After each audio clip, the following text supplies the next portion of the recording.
All right, let's jump right in. Today, we're going beyond just talking about religion. What we're really doing is exploring a complete psychological framework, one that has been shaping minds for centuries.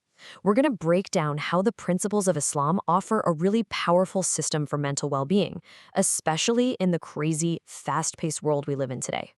I mean, this is a question we all wrestle with, isn't it? That search for some kind of stability when the world feels anything but stable. This explainer is all about looking at one ancient system's answer to this very modern problem. So let's start with the foundation. So, the first big piece of this mental framework is all about structure. You know, just like an athlete needs a consistent training schedule to be at their best, the mind absolutely thrives on routine. It's really about creating a kind of internal rhythm that can handle all the chaos from the outside. Now, what's so interesting here is how this frames the 5 daily prayers or salat. Try thinking of them less as just an obligation and more like built-in psychological checkpoints. I mean, in a world where we're constantly getting pinged by notifications, these are scheduled pauses that break up the day. They force you to step away from all that noise, reset your focus, and just breathe. It's basically a prescribed form of mindfulness way before any of the modern apps came along. And here's where you see the direct payoff. This daily repetition, it's not just about going through the motions. You're actively training your brain. By creating this reliable structure, you're literally building neural pathways that are associated with calmness and control. So over time, this discipline helps lower your baseline stress and anxiety, which gives you a much stronger mental footing to start every single day. Okay, so now that we have the structure, let's talk about what fills it. This brings us to the second key area, building an emotional toolkit.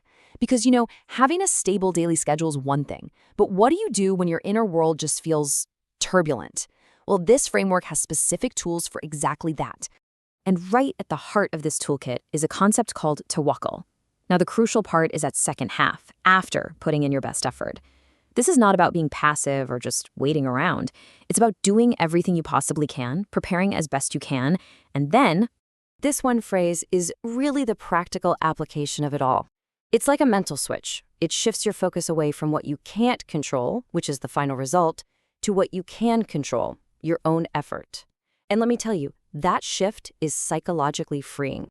Just look at the contrast here. On one side, you've got that endless cycle of worry, overthinking, and high cortisol levels. But on the other, a mindset of trust leads to resilience and a genuine sense of inner peace.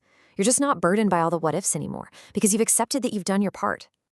And what's really fascinating is how these ancient principles, like Sabr or patience and shukr or gratitude, line up so perfectly with modern therapeutic models. I mean, cognitive behavioral therapy, or CBT, it's all about reframing your negative thought patterns. And that is precisely what these concepts are designed to do. And this is where all that training pays off. The goal isn't to pretend you don't feel things like anger or jealousy. The goal is to insert a crucial pause before you react. Patience, sabr, is what creates that space to just reflect for a second. And gratitude, shukr, actively shifts your focus to what you do have. So it's about consciously choosing a mindful response over a destructive gut reaction. So we've structured our day, we've equipped our emotional toolkit, but what's it all for? Well, this brings us to two of the most powerful psychological forces we know: having a sense of purpose and a feeling of belonging. This framework provides a really clear answer to that huge question, why am I here? The belief that life is a kind of test and that your actions actually matter, it gives everything a sense of weight and meaning. And psychologically, that is a powerful antidote to existential anxiety. It fuels your motivation and, maybe most importantly, helps you find meaning even when you're going through hardship. At our core, humans are social creatures. We just have this fundamental need to belong. And this framework addresses that need directly with the concept of the ummah, the global community. Think of it as a built-in social support system designed to make sure that no one ever feels truly alone. And these aren't just abstract ideas either. They're reinforced through specific shared practices, things like the communal Friday prayers, fasting together during Ramadan, and organized charity. All of these things create powerful social bonds. They're literally designed to build empathy and reduce that feeling of loneliness that's just so common in modern society. All right, let's put it all together now.